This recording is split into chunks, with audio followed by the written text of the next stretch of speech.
Hey, what's going on, guys? Your bro Ghost here, and just to let you guys know, I'm here once again. We've got another twab to read, but first and foremost, I am sick. I don't know what I've come down with. It's starting to get a little bit better. I'm on the up and up. Yesterday, I felt terrible, could barely even move around, but that's exaggeration. But it was just bad, and I still feel bad. So you might hear a cough, you might hear some phlegm, and I might not sound the same. I'm sorry, but we're gonna get into this first off. This week in Destiny, we have been playing Iron Banner and finished tons of triumphs and challenges from episode echoes. So we're ready to start showing more about what's coming in episode Revenant. Our next content drop on October 8th. Are you ready for it? Okay. Next week is a dev insight. We told you we have more dev insights coming in the coming weeks, and we really meant it. On Wednesday, September 25th, we will have a new article delivered directly by the Destiny 2 developers and focus on answering some questions you all have about coding frontiers. Patience is a virtue. So for now, visit our hub article and give our previous 3 articles a read. Upcoming rewards change. And now let's talk about some changes coming in episode Revenant, which is launching on October 8th. We leave you in an incredibly capable hands of the Destiny 2 dev team. Morning! Morning all, economy team here with some updates focused on nightfalls and lost sector rewards. First, the drop chances of non-adept weapons have been increased in advanced, expert, and master nightfalls when earning platinum and gold tier upon completion. With this change, non-adept nightfall weapons are guaranteed to drop when completing a platinum run on a master nightfall, and 50% chance on a gold completion. In addition, adept weapons drops from Grandmaster Nightfalls have been slightly increased when getting gold completions, although platinum remains the best course of action for earning them, as the completion guarantees a drop. Nightfall focusing. Zavala's focus decoding has received a minor update in regards to Nightfall weapons. The weekly featured Nightfall weapon and the adept version of said weapon has been moved to the new featured category with the updated cost. The weekly featured weapon is 1 Vanguard Engram and 1 Nightfall Cipher.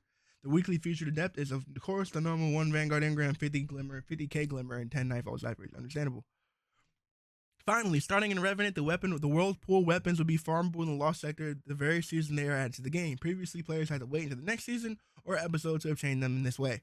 Lost Sectors availability will continue to rotate daily, with the table below showing the rotation for Revenant. Alright, so Truth Teller, you can definitely get a disruption. That's more of a PvP grenade launcher, though. People don't really use it, grenade launcher, especially grenade launchers PvP. But Marcado, if you guys don't have one of these, it's actually a sleeper LMG. It comes with, like, I got Onslaught and Hatchling, but you can also get Onslaught and Severed. So it's really good. I forgot what it's called. Not Severed, but you know what I mean. The perk that lets you get Severed. Quark's Termination is good. Domino, I don't know if it's anyone using it. I do want a Parabellum, so that's something I'll use. Power band increasing in the next episode. And now for our power system experts to take the room to share an update on the power band increases in Revenant. Hey y'all, with the final shape, we introduced a wonderful feature called Fire Team Power with the goal of making it so friends could always play together no matter what the power levels are. We've been very happy with the Fire Team Power and how it's removed the power barrier that was previously preventing players of different engagement levels from playing together. With this improvement in place, we are revisiting some of the previous decisions that sought to achieve the same goal, namely power band increases.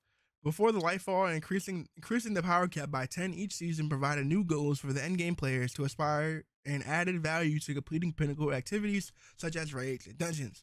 Fire Team Power will still be there so friends can always play together, even if some players choose not to pursue the new power caps.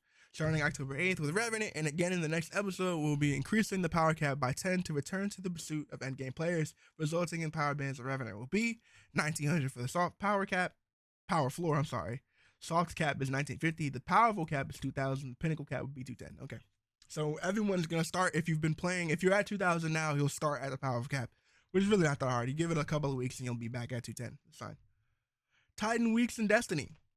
Last but not least, our sandbox team has a hefty update on the abilities with the focus on Titans. But remember, all of our Guardians are perfect and equally loved, whether they share shoulder pads the size of a stadium, or you Glimmer, that you know is lost forever, or they lecture you about Vex portals on your way to Europa. We all know that all the Guardians are not perfect and equal. They're not equally loved. But let's see how this changes. Howdy folks, combat and gameplay team here with a preview of what's expected with the launch of Revenant. It's been a minute since our last article back in May, and since then we've seen the launch of prismatic subclasses which seismically shifted the sandbox landscape. From multiple Warlock buddies and Diamond Lance as far as I can see, we've seen extremely pleased to watch players push prismatic to its limits as they combine gameplay atoms in ways weren't possible before the final shape. Now that prismatic subclasses have had time to settle, we're making some adjustments. We've collected a mixture of player feedback and game data and abilities across the sandbox, and we have a slew of ability changes coming for both prismatic and non-prismatic subclasses alike. We'll cover most of this season's ability changes in this write-up, but you can read the full patch notes when Revenant launches. Today we're going to focus on the Titan class identity reinforcement, super ability changes, and general ability tuning. So let's get right into it. Unbreakable Will. Titans are the bulwarks of the fire team. They live and die on the front lines of battle, barking out orders while never backing down from an encounter. Titans wield defensive staples like barricade and stasis crystals with practiced ease. They specialize in doling out life-saving buffs like Void Overshield and Woven Mail to their grateful fire teams, and they throw a mean right hook to boot. But Titans deserve a class identity that's more than sums up of its fists.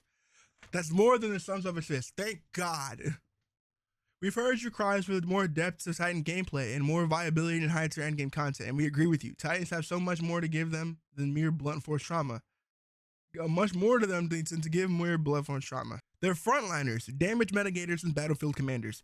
Now, we don't want to take away from or replace what the Titan already has. Instead, we'll want to find a non-destructive ways to add depth to the Titan's kit. These kinds of shifts take time, but we're starting down the road in Revenant.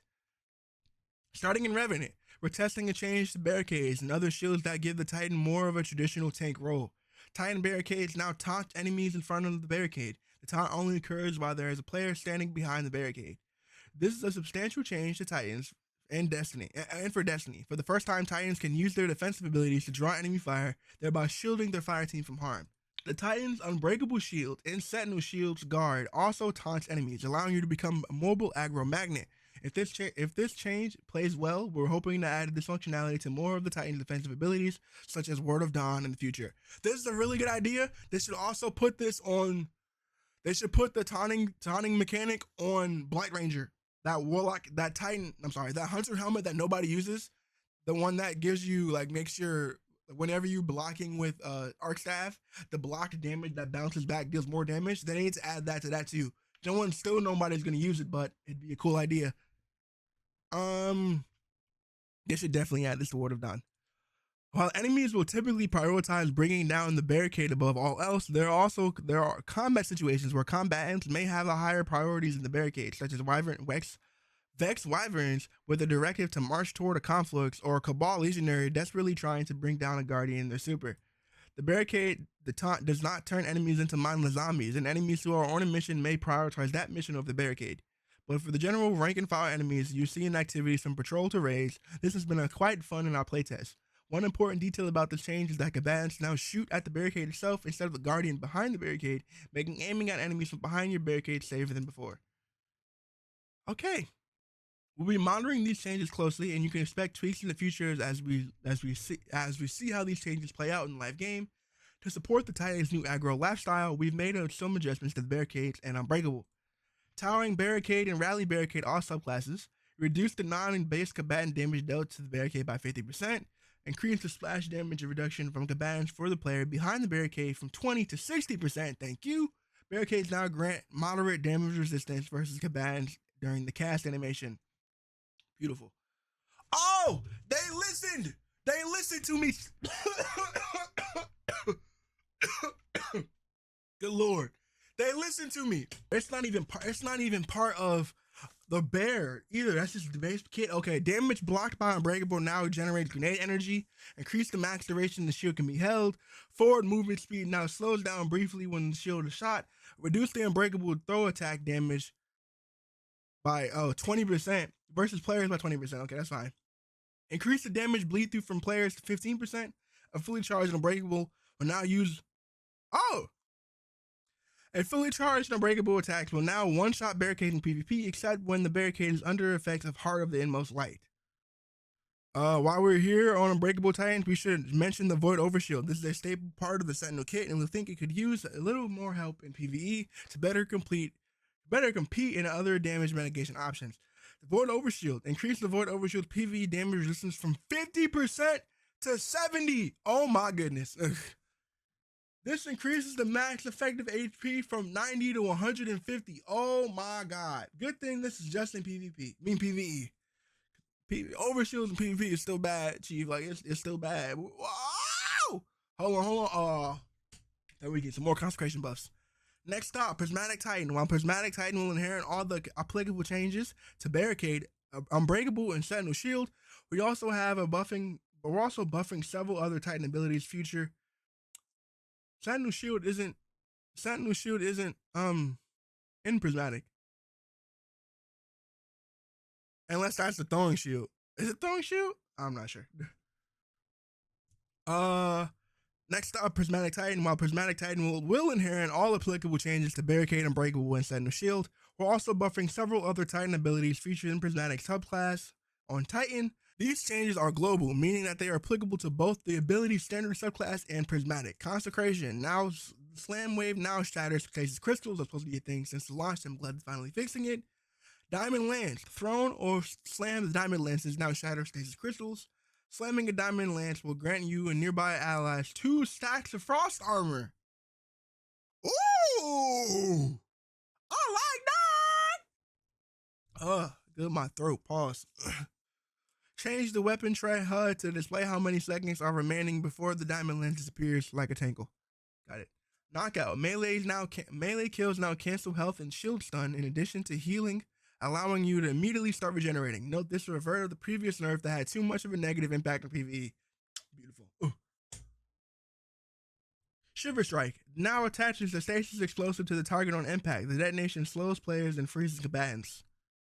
Now refunds 80% of melee energy on whiff, increases the energy recharge rate by 12.5%. Immediately after landing a Shiver Strike attack, the attacker's melee ability is now suppressed for 1.5 seconds. Okay. For the guys of you who don't know, if you had Shiver Strike in PvP and you Shiver Strike somebody, you was able to hit them with a Shiver Strike and then immediately melee again. And it would basically be a one-shot kill because the magnetic melee would like lash you onto them before they flew away. So it's basically a one-shot kill. This is going to be preventing that, apparently. While not specifically Prismatic Titan only option, we know that they felt the nerf of. While not specifically a Prismatic Titan only option, we know that they felt the nerf the most when Facet of Command's cooldown was moved to 11 seconds. We can agree that 11 seconds feels too long. Facet of Command and Echo of Domineering cooldown reduced to 4 seconds. Alas, the Titan buff train approaches the final destination. Yes, there are more Titans than brute force, but at the same time, one of the pillars of the Titan class identity is physical strength, so they should punch harder than the other classes, right? Well, we'll increase the Titan's unpowered melee to be more powerful than Hunter and Warlock unpowered ones. We're also increasing the likelihood that Titan's unpowered melee will stun every combatant. So increase damage against players 5%, increase damage against PvE combatants 20%, and increase the stun multiplier. I mean, I get it. This is fine. By the way, uncharged melees count for grapple melees, by the way, so 20% extra damage for grapple melees. Well, it's surprising to me that they would do this, seeing that they got rid of the extra range on the Warlock one. Because you guys didn't know, since like D1, the Warlock uncharged melee had more range than the other melees, but it meleeed is slower. But they took that out. So now Titans still increase melee damage. But, I mean, I guess if it's power, hey, I'll take what we can get. Unlimited power. We want super abilities to feel like the ultimate expression of a Guardian's power. We're dedicating some time into this release in the future and in future releases to make sure we're delivering on that. For this release, we primarily focused on making certain roaming supers feel better, particularly in terms of survivability. Storm Trance. Increase the damage resistance to 53% to 58%. Chaos Reach. Increase the damage resistance from 45 to 55. Fixed an issue where Chaos Reach would not jolt on higher frame rates. Fixed an issue where Chaos Reach would not go through the Sentinel Shield's guard on Titan barricades. Nova Warp. Increase the PvE damage resistance. Increase PvE damage by 20%. Increase damage resistance to 58%. Now any Nova Warp detonations apply volatile regardless of charge duration. Thank you. Golden Gun. Marksman and Deadshot. Increase the damage against base, elites, and mini boss. Increase the damage against base, elite, and mini boss combatants by 30%. Spectral Blades. Increase PvE damage by 20%. Increase damage resistance to 58%. This is cool, but the charge time is still too slow. No one's using Spectral Blades. Charge time takes too long. Glacial Quake. How the storm can be used when Glacial Quake is active. This is fine. Twilight Arsenal. Thrown axe projectiles now more consistently track towards targets closer to the reticle. Increase Twilight Arsenal's relic weapon damage for its combatants by 23%. So the axes deal more damage. Great. Thunder Crash. Increase the base detonation damage by 33%. This is good. Fist of Havoc. One of the worst supers in the game. Increase damage resistance to 58%. Changed how the light attack works under the hood to improve consistency in hitting targets. Slightly increased the light attack lunge range to ability to target enemies vertically. For Act 2 of Revenant, we're investigating and increasing roaming supers up. Oh, okay. For Act 2 of Revenant, we're investigating increasing roaming super uptime so they more often are often available when you need them. Stay tuned for that. We need Twilight Arsenal needs a buff. Not Twilight Arsenal. Spectral Blades. Buff it. They nerfed that thing into the ground during Forsaken and no one used it since. Space, Lightning, and Sharp Knives. For both Stormcallers and Prismatic Warlocks, we want to increase the usability of Lightning Surge. To support this, we're making 2 changes to it. Lightning Surge. The Warlock casting Lightning Surge now has 50% damage resistance versus Titan Barricades during the lunge. Good lord. Casting Lightning Surge now also makes you amplified. Okay, you can make that work. Since the launch of the Final Shape, Prismatic Hunter has both a highly used and highly effective subclass according to our data. We've made some PvP focused changes to Prismatic Hunter abilities during the past season. We will continue to monitor its PvP performance and make the changes as necessary. In Revenant, we're making the following changes to Prismatic Hunter and the other Hunter subclasses to feature these abilities.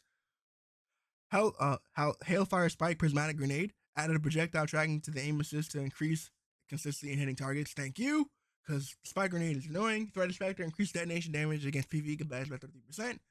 Great.